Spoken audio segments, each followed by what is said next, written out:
This is Ned's AFL Unpopular Opinions. Welcome back to another episode of AFL Unpopular Opinions. I'm Ryan Cook, and joining me in the studio like they do every week, it's Tom Rockcliffe and Alistair Lynch. Gentlemen, how are we? We're good. We're one down. What's doing? Oh, well, yeah, Jack's like every good Essendon supporter, he's on the injured list. But he has he's given me a bit of mail to pass on. He says Jordan Ridley is a rat. He's a rat. He's a rat. He's done. That's because Jordan wants to come to Brisbane. Yeah. He's turned on him. He's not happy. He's not happy. Oh, that's no good. Well, how has it turned? It's turned for Brisbane.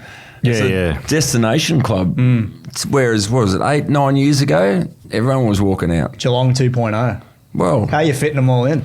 Well, you pay unders. You don't have to. I mean, you have a period of time when you've got to pay overs to retain, but you can't sustain that. But if you can break it, the cycle, and now people want to come, you'll pay them unders to be a part of a successful side, or what you hope to be a successful side. Obviously, winning helps everything, so that is a big factor. But I think COVID also helped the factor of Queensland footy, because people come and they're in hubs up here in the middle of winter. They're like, What's going on here? How come it's like 24, 25 every day?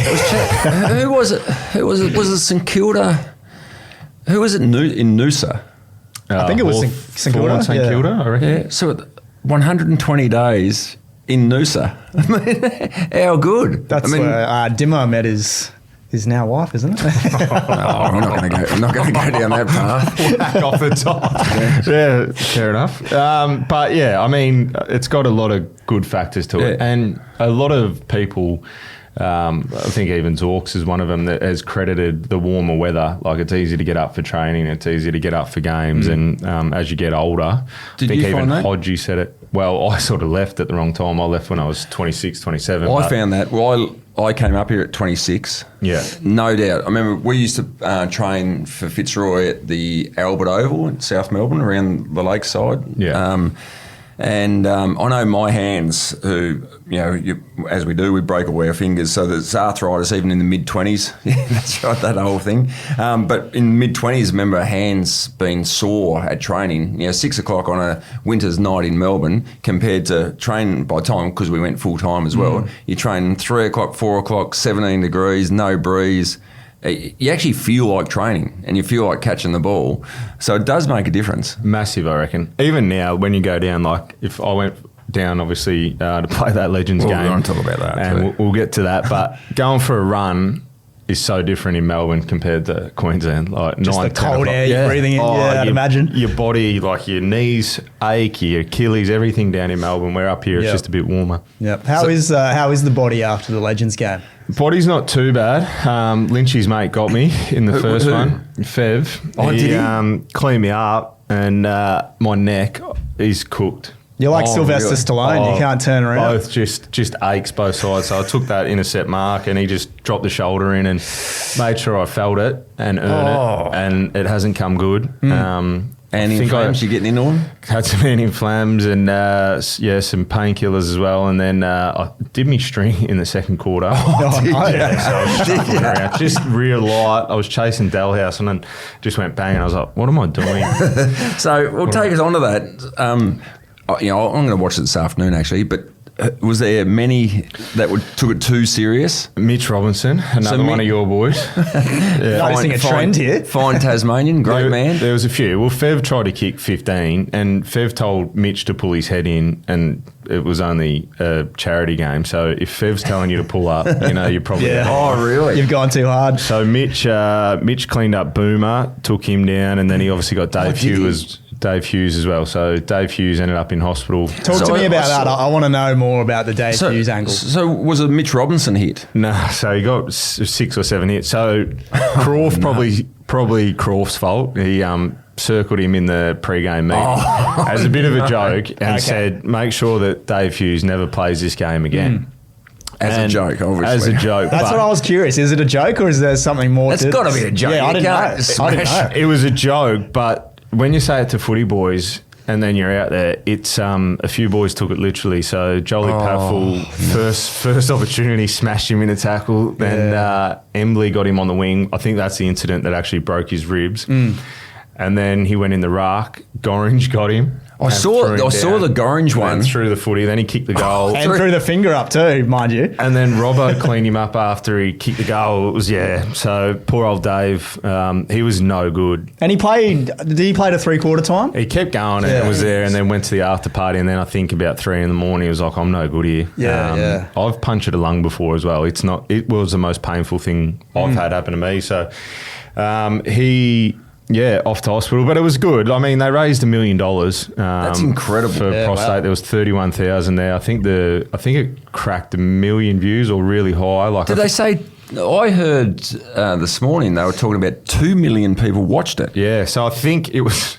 Don't quote me, but it's probably the best Thursday night game of the year. Oh, don't quote me with that. It's pretty low bar, I'd have to say. Yeah, there wasn't a great game, but everyone tuned in, and I've never seen anything like it, Lynchy. So you're obviously still listening to the wireless, but there's a big, wide world out there of online content. And I'm not exposed to that, but I have heard references to this. Pre and post game, so you sort of can go around the crowd and sign a few autographs, take a few pictures or whatnot. Every single person in the crowd, can you send Dan over? Can you send Gorringe over?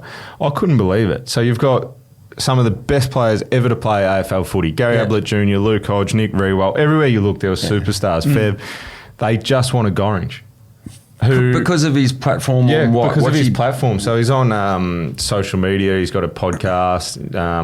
So it's obviously got a big following, and I think people can relate to it. He takes the mickey. He keeps it real. Yeah. He's very opinionated. And he knows that he wasn't very good at footy, but sort of plays on it a bit. He's a diehard Carlton man, so they love him. And did he get a heap of people to attend? He sold 4 bays.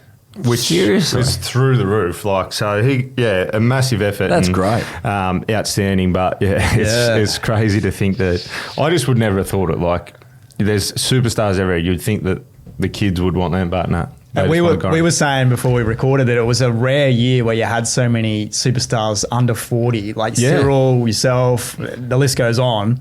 Well, but then wouldn't say me. Gorringe is the number one ticket. Number one ticket. He was the number one ticket to the event. And then, you speak about, even get Cyril out. No one's really seen him since he's retired. That's a good get. McLeod, who looks like he could slot in the half back. Yeah. Jeff Farmer, Nick Daffy. It's incredible. I was running out next to Nick Daffy and I said, mate, I used to love watching you play. And he's like, really? I said, I was a massive Tiger man. He goes, I used to love watching you play. So that was nice, on the way out, just to, 2 different eras, but obviously followed each other's careers to a degree. But there was superstars everywhere. And you were on the field for Cyril's, 70-metre tour? Well, I set it up. Yeah, sold some candy in the raft. Highlight reel forever. And then, he just went bang. And then he tried about another 4 torps and couldn't hit one. He flushed that. And then Hodgie flushed one on the siren as well that went 80 that hit the post. Yeah. It went 80? No, seriously. Hodgie's did. Did it? When you watch it tonight, he kicked it from pretty much the centre circle, probably further, and it bounced into the post. Oh, how good. I'm looking forward to this. Yeah, it was good. But it was probably a bit more serious than what I intended or thought it was going to be. A lot more younger blokes there, so it was good, well worth it, and as we said, raised some good money. Yeah, good money. Refreshments afterwards. So there was a post-game recovery session. Post-game, so everyone came into the Allies rooms or the All-Stars rooms after it, so there was 1 million people in there. You couldn't move, and then I think the Vics went to their rooms, had some, and then there was an event upstairs. There's a nightclubby thing at Marvel, which I never knew, and went up there, and I walked out about 1 o'clock and got a flight home at 6. No, so Dan Gorringe was the number one ticket holder, basically. Everyone loved him. Who was the big dog in the room, though? So you got all the players. So outside, Dan's got all the supporters. Or is there a big dog in the room that was holding court, or who was the alpha male? Yeah, it's a good question. Because Gaz is a pretty insular sort of guy. I mean, he's probably the highest ranked person in there. Not necessarily in the All-Stars room. I mean, the night before they had a fair crack. Stevie Johnson, I seen him at breakfast on Thursday morning. He was red. He was bright red. And I'm not sure he'd been to bed. He was trying to eat I don't even know what he's eating. His scrambled eggs, and I think he was missing his mouth. So him and Chad Corns had a bit of a crack. But, I mean, I sit there in awe of most of them. I was in the corner, and and I had McLeod one side, Cyril the other side. And I was like, that's pretty big. pretty cool. But you're right, getting Cyril Rioli to come and play in something like that is a huge get. Yeah, Jeff Farmer, like it was amazing. Jolie Patfull as well, who I haven't seen for years, so it was good to catch up with his teammates. Well done, that's great. Do you think there's scope for this to become like bigger and better than it already is? Like we were saying before we started recording, this could be like a Harlem Globetrotters kind of thing they do every year. Yeah, well, there was a bit of chat amongst a couple of boys and said, like, if you actually took it, say, 10% a bit more serious, you could probably do it around Australia and play a few. And 31,000 on a Thursday night for a nothing game is incredible. If you went to the other states, you would. And if you're rolling out the superstars that were genuine, like Gaz has put on a couple, but he's still got speed. He took off a couple of times, Dane Swan through the middle as well. So it was a good turnout, but I think there probably is. I think they'll definitely do it every year now. You'd imagine so with that sort of results. But you mentioned 10% more serious. Wouldn't be 10% less serious? Or well, it depends. Like if you were going to commercialise it and turn it into a thing, then you'd probably make it a bit more. I think it was at a good level. There was enough serious, enough sort of casual. Isaac Smith, he is one of the most funny blokes I reckon you've ever come across. He was telling blokes to get off the ground and quite humorous. Very good day. Reasonable to say Dave Hughes is probably... Dave Hughes is probably finished. I don't think he'll... I think Croft said never let him play again, and I don't think he ever will. It was a bit crook, watching it as a spectator, like this 60-year-old bloke getting cleaned up. Is he 60? I think he'd have to be. He'd have to be. Yeah. He'd have to be. He doesn't look 40. He's definitely... he's a bit frail. Yeah. Yeah. Well, he doesn't eat meat, so... There you go. Yeah. Doesn't drink. Doesn't eat meat. Well, entertaining nonetheless. That's great. Very, very good. Has there been, obviously we were chatting about our locks for All-Australian last week. The one that none of us would have got in a million years was the captain of the team. Has there been, I haven't heard, has there been any explanation about the criteria, how you come about? Because it'd be interesting to know, genuinely interested to know, when you're sitting around as All-Australian selectors, right, we've got to pick a captain. So what's the criteria? So are we the best player of the year, or is it the best leader? Or if we're playing against Ireland, who would want to lead the club? Or was it I don't know. I don't understand what the criteria would have been. I thought maybe it's, I guess, like service years, like Jez has done. So been so consistent for so many years. Because you've got 5 All-Australians or something like that. Yeah. But you've got Gorn, who's got 8, and Bontempelli that has 7. So Bond's been All-Australian captain, hasn't he? Yeah. Yeah, Gorney would have been. I think so. So is it that? So who's the next one who's got multiples? Is it irrelevant? Like, is it even worth naming? I'd name it. I'd name it for leadership qualities during the year, which doesn't fit with Jeremy Cameron, albeit like he's a superstar, and we all know that. Well, as he said, he's never captained anything. Well, that's when... He's not even captain of his house. Were the All-Australian selectors, when he sort of made that comment, think, shit. Yeah, because it was. I mean, it was ridiculous, really. But I'd love to hear how they come up with that. And if they say it's a status thing, and because he's got the most outside the others that have been All-Australian captain, so we want to give him that acknowledgement. Well, you get that. Yep. But we just don't understand why. It must be that. Must be a criteria going, well, what's his? Well, yeah, it's a good question. It probably posed to them to come out and say, I haven't seen anything why. I know that they delved into it a little bit about some selections and how the captain came. I don't think they touched on how the captain came about. That'd be just interesting. And the AFL is so good at explaining things, as we know, that they've got a great track record, so it's surprising, isn't it? Who did you think should have been captain? Your team Dawson? Well, what's either Dawson... Harris Andrews, probably. Yeah. Well, there's a lot. Noah Anderson's in there. Noah Anderson in his first year. Bontempelli. Like, there's a lot of captains that are actually in that team. So if you're going genuine... So if the criteria was genuine leadership throughout the year, It's probably is Dawson going from 15th to 1st, or do you go Harris Andrews? He's been co-captain of a club that's just continually just getting up the top. 7 years in a row in finals? I think you're splitting hairs there, really. But it's probably one of those, isn't it? That's why I think it's a bit irrelevant, and they probably shouldn't do it unless you're going to play a game. And that can be their argument. They're not playing a game, so it doesn't matter who the captain is. Well, I think if you're going to hold it as a bit of prestige, if you're going to say he's the All-Australian captain, I think there should be a criteria to it. Yeah, well, least give us a criteria so we understand. Yeah. Well, more importantly, we got our picks right, bar one, Dane Zorko, who Jack took. And so that's why he's out. A bit of blowback as well. A lot of feedback, the socials came for us. Lynchy, you were the most popular. A lot of people were agreeing with your three picks. They were pretty easy ones. I think people got confused. We probably didn't explain it very well, but once someone had picked one player, the other person couldn't pick it. And then we put the graphic up on social media, and it looked like I'd picked Jack Gunston instead of Jeremy Cameron. Blah blah blah. Ah, right. So that's probably why they came for us. But did they apologise? No, they just said we all had CTE. I thought they might have apologised. We got 11 out of 12. Yeah, and Zorko was in the squad. So I think it's a thankless task to be an All-Australian selector. Yeah. Don't they get smacked? It's a tough gig to. I think they did pretty well. Like you could argue one or two, but I think we did well to nail 11 out of 12 as well. And the ironic one, Hugh McCluggage named on the wing. Yeah.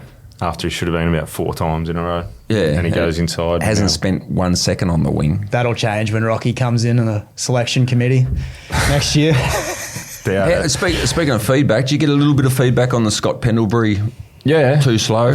Do you reckon? No, I thought you maybe. Yeah. Well, yeah, I did. A bit of combination. Some were in agreement, and some diehard Collingwoods were in agreement with me, and some told me I have CTE and need to go get checked. So, but some agreeing that he should be out of the side, they should move on, or the relocation maybe to half back even. Yeah, just that he's certainly slowed down and certainly hurts their ball movement. I think there's been a few passages of play. There's one against the Crows where they're out running full steam. He gets it, can't keep up, stops props, makes an error I think he handballs it out of bounds. But there's numerous ones of that where we know that you've got to score and you've got to score fast. The way to beat Brisbane, and teams went about it, Sydney and Hawthorn, going back a couple of weeks now, they went about it by getting numbers to the contest and then slingshot. And you've got to go fast because otherwise the defence gets back. And that's probably what Collingwood haven't done over the last few weeks. Their scoring's dropped away because they haven't been able to flow with the footy. Crows were able to get numbers behind the footy in that game where they had 70 entries or whatever and keeping us 50 points. You've got to take the game on and you've got to take risk. And unfortunately, I don't think his legs keep up. Well, you could look like a genius this Thursday night if Collingwood gets rolled by Adelaide. So let's get into a bit of finals preview chat. The Crows are short, I think, in betting, $1.60 going into this one. And mainly when you consider the 2 games between these two sides this year have been very close, very low scoring. Pies probably unlucky not to win a couple of weeks ago. Bobby Hill's certainty to be out. McCreary's in a bit of doubt as well. So where are we at on Collingwood? So Hill's a certainty to be out. From what I've heard this morning, because he's back training, isn't he? Yep. I think it might come down because it'll be Collingwood can compete in clearances, the midfield, and obviously their territory game. It might come down to someone like Jamie Elliott. Those half chances, which they obviously didn't take last time with the 71 inside 50s. But someone like Elliott pops up and kicks a goal, or a Bobby Hill, which most likely won't be playing, but Elliott might be the key to this game. Yeah, I think if you played, I think we said it at the time, if you play that game another 99 times, Collingwood would win it 99 times. For sure. I think it's going to be, if the stats are the way, if Collingwood dominate inside 50s in the territory again, they'll win this game of footy. You've got to take your chances. As we know, particularly on the road, the weather looks clear, maybe a little bit of rain, but nothing like last time they played. So I think Collingwood are right in this. I think I agree with you. I think the Crows are a little bit short. They've been vulnerable at times against those better teams. So if Collingwood turn up and play the way they did 3 or 4 weeks ago, I think they'll get the chockies. Of the 8 teams, I think the Crows are the ones with the most pressure on them, just given how talented their list is, what they've done all year. I don't know. I just think Collingwood's in a good spot here as the underdog going in with that kind of narrative. Yeah, I like the Pies as well. Do you guys? Lost 5 of 7. Yeah, that's the concern, isn't it? Yeah, they've just found, like for 2 years they found a way to win. Yeah. They're finding a way to lose in these games of late. It always happens though.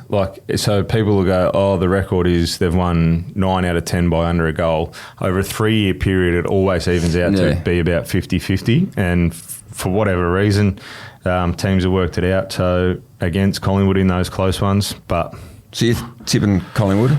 I mean, just on the odds, Bloody full house. If you were going to have a bet on Neds, it'd be a flutter. Only on Neds. Only on Neds. It'd be a flutter on Collingwood, I think.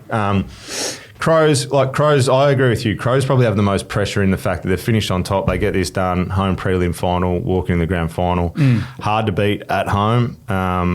But I think Collingwood match up really well against them. So it's going to be a cracking game. Sounds like you're Adelaide, Lynchy?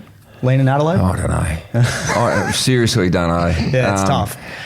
I think Adelaide. I think Adelaide. They're just off at the moment. I know all those stats, all the green lights that were in the Collingwood coach's box last time, but just Adelaide at home. If they go down though, the Crows, Isaac Rankin will be up on the toes, bounce out, training. So no, it'll be a cracking game. But I'll go the Crows. I think. Just the Crows. I just don't know where they're at as well over the last month. So they beat Hawthorn in a good game by 14 points. They fall in against West Coast by 9 points.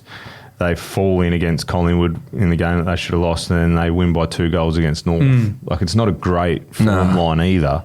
So week off, freshen up, Thursday night footy. It's going to be a belter. I think it's going to be a good game.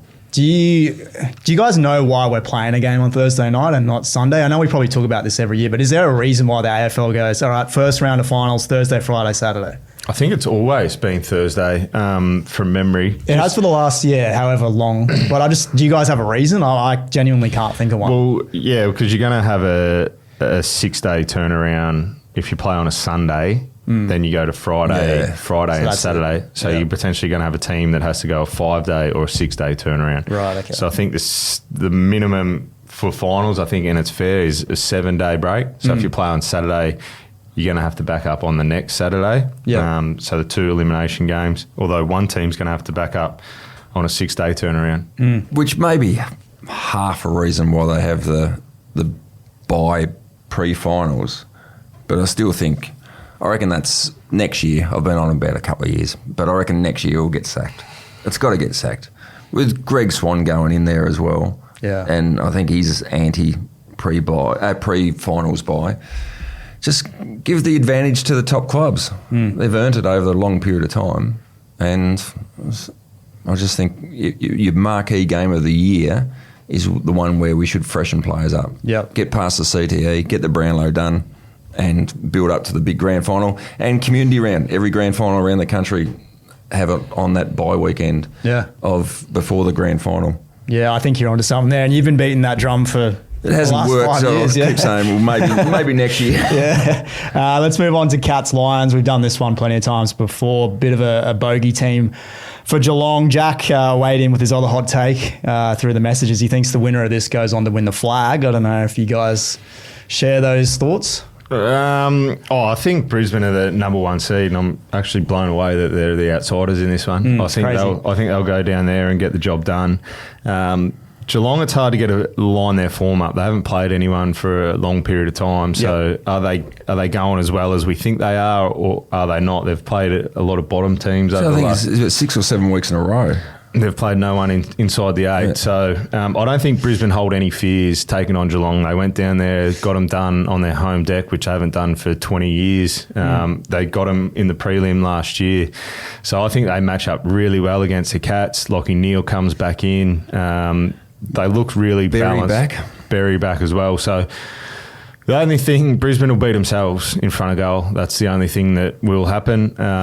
So I'm leaning towards Brisbane. I think they'll get the job done. And it may be a preview for the grand final. Geelong may find it the long way home, but I think Brisbane get it done and then go to a home prelim, get it done, and off to the big dance again. What do you do? So Oscar McInerney's got through the 2s successfully. what do you do with the ruck situation, you reckon? Yeah, I'd probably play him. He's a premier ruckman. So you play him and drop Darcy? No, I'd play forward in the forward line, and someone makes way, whether it be a Day or the young kid as well. Yeah. What's his name? He's a star. Well, he's going to be a star. He's probably in trouble then if we can't even think of his name. Focus on the ruck work, Lynchy. No, I'm not focusing on anything to do with that. Gallop. Yes. Gallop will be a good player. He got subbed out. Just take a little bit of time. So I would I'd play Fort as well, because I think Fort can kick goals, but then if something happens to Oscar, you've still got him in the ruck. No, I think I'd go that way as well. So you're both Brisbane? Brisbane. Yep. Okay.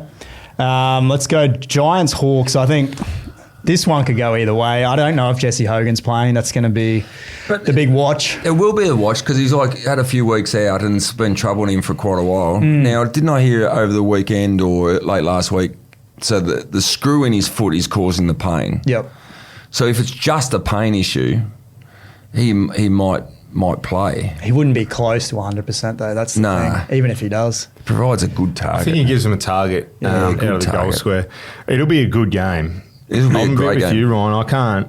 Be a bit of speed in the game. Giants probably at home is the only factor, but again, Hawthorn don't have any fears. They were pretty good against Brisbane. Weddle might come back in. So Weddle's played half a game in the twos. He was pretty good on the weekend too. Yeah, so just managed minutes. So whether they'd be tempting to bring him in. I mean, you've got to be prepared to play the whole game. You can't just put him as a sub. Yep. Unless he's actually right to go. So that'll be a must-watch at Thursday night selection table. Well, I think if the Giants win, they get through to a prelim, maybe. Who do they play? They'll play Geelong, won't they? Geelong or Brisbane. Maybe not. I think just the Giants in a really, really close one. I think Giants. Yeah. Hawthorn were good against Brisbane, but Brisbane probably should have won it by 40 or 50 if they had a kick straight. Oh, yeah. And one of the issues with Hawthorn over the season, and they were better against the Lions actually, was their midfield, that clearance game. That's been an issue for the Giants as well. Both teams have been a little bit better of late, but I reckon if the Giants can match in the midfield, I think their run might be a bit too good. I think the weapons in the front half of the Giants, Toby Green, he had those couple of big moments late, but Speaking of the Giants, digressing for half a second, Finn Callahan stiffed not to make All-Australian? Yeah, absolutely. Well, we sat here last week, who do you squeeze in and out? Yeah. Like, it's really hard, especially the midfielders. I mean, you got Sarong on the interchange as well. There's a few guys you could make that kind of case for. Max Holmes as well, didn't make it for Geelong. He had a really good year. And then you could say, well, Bont missed the first 5 or 6 weeks. Yeah. So it's a thankless task, but he had a good season. Yeah. I think the narratives around this Giants-Hawks game is interesting too. Jai Newcomb plays his 100th game, but then the Hawks are 0-8 at the showground. Like, we just never win down there. So it's amazing they've played 8 games there. Yeah, it is actually. Something more than the Giants. Yeah. And the same also applies for the next game. The Suns travelling to Perth to play Freo. I looked back before we started recording. I think the Suns have only recorded 1 win against Freo in Perth since they entered the comp. So hasn't been a happy hunting ground for them. But we talked about pressure before with the Crows. I think there's almost just as much on Fremantle to win this game, given the way they've finished the season. Freo wouldn't want to cock this up on their home deck. They came over earlier this year, had a really good performance against the Suns on their home deck and beat them. I'm in agreement with you. The pressure on 2 teams this week is Freo and the Crows. Freo, Suns' first crack at finals, sold out, daunting environment, 60-odd thousand for the Suns to walk into. We know the Suns fan base just isn't there, and it's a long trip over there. So it's going to be as one-sided crowd as you'll get for the weekend, I think. So pretty daunting for the Suns to walk in. Can their midfield step up? That's where it's going to be won or lost in the midfield for both these teams. I think they've both got weapons at either end that can do some damage, but it's going to be a midfield battle. Yeah. I'd like to see. I want to see how Dan Rioli goes. He could cause enormous headaches for the coach's box in the Fremantle Dockers if that run gets up and going.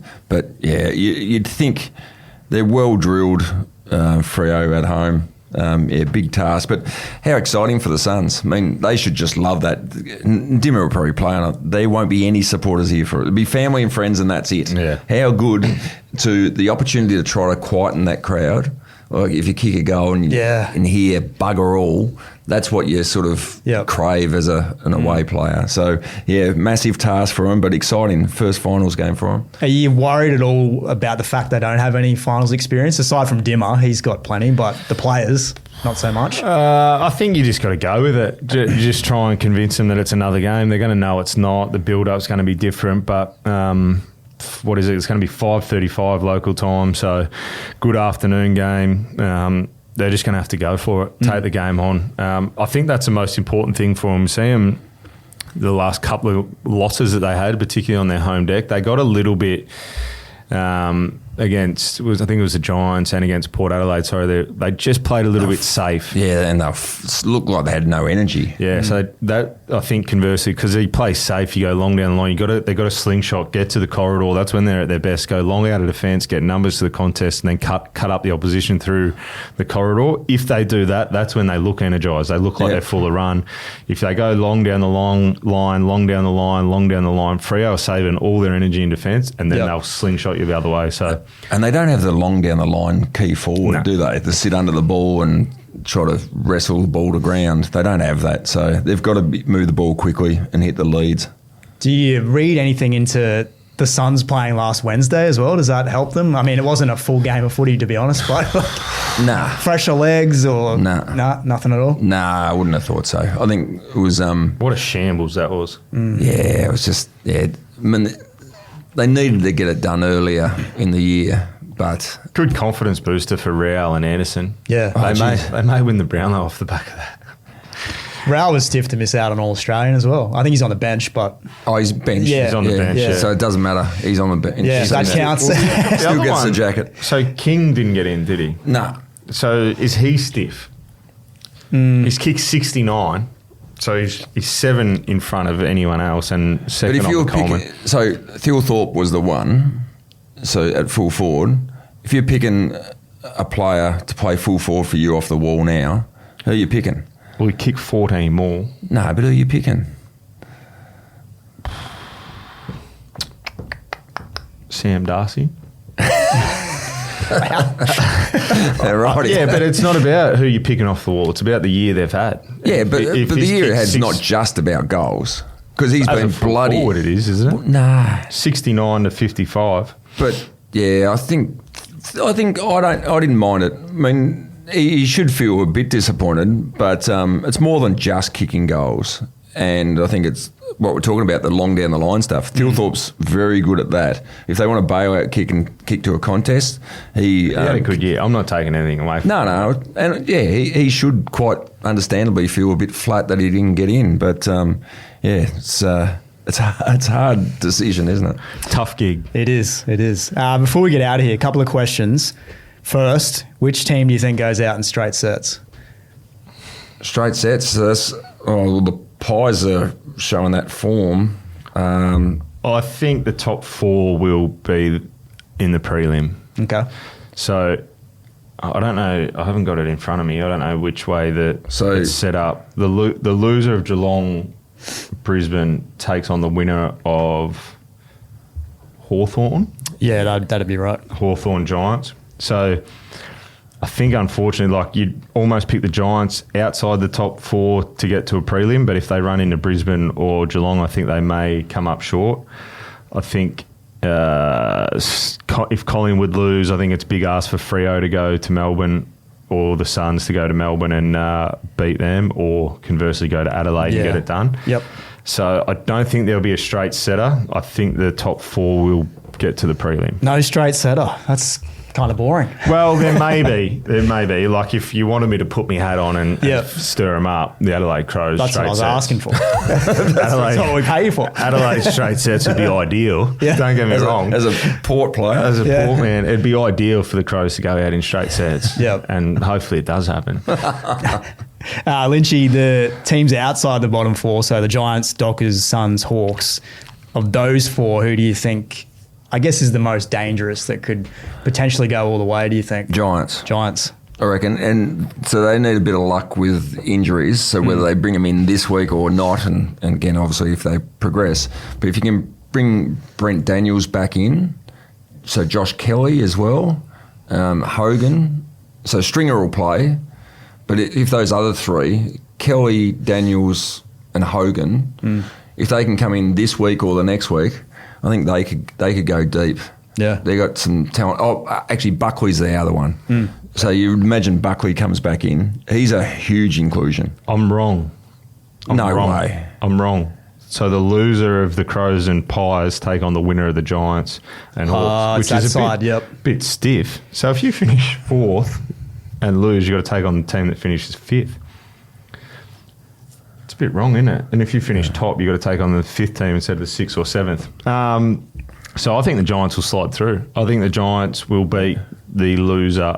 I think the Giants will win this week. Yeah. And then I think they'll beat the loser of Collingwood Crows. Okay. Yeah, I think the Giants could be the ones. I thought you might have said Suns because you guys see the Suns more than anyone, but obviously not. A big ask for them. They go over to Perth. Then you got to travel home. Then you if they lose, if they win and Brisbane lose, then you've got a Q clash in a semi. Stop it. Geez, after a 10-goal or 11-goal victory with the Suns last time. Wow. That was only about 6 or 7 weeks ago. That was the best game they played. They just dismantled Brisbane. So their best is right up there. And now the fact that they got Rioli back in, that's a huge bonus. All right. So lots to play out this weekend, boys. Lots to play out. I'm having next week off too. Yeah. Oh, yeah. Off to New Zealand. Off to New Zealand. Oh, right. Conference. Work conference. Work conference. Bit of golf, I heard. Work conference. Yeah, beautiful. Skiing, golf, refreshments. A few golf. Have you got a course? Do you know where you're going yet? Yeah. There's a couple of nice courses there. I'm going to Jack's Point on Saturday, Queenstown on Sunday, and Millbrook on Monday. Oh, flat stick. Yeah. So is this compliments of one of the big 4 banks they take? No, my aggregator, we're going over. So conference Wednesday to Friday, and then just tacked on a couple extra days. Oh, imagine the sessions you're in, the conference sessions you're in. Oh. Yeah, they'll be sort of deep, wouldn't they? They'll be, what time's our tea time? And which pub we're going to. Yeah, good luck. All right, well, you have an enjoyable round of golf. We'll hold the fort and try to get Jack back. Yeah, tough gig there, Rocky. All right, thank you, Lynchy. Thank you, Rocky. We will chat next week. What's gambling really costing you? For free and confidential support, visit gamblinghelponline.org.au.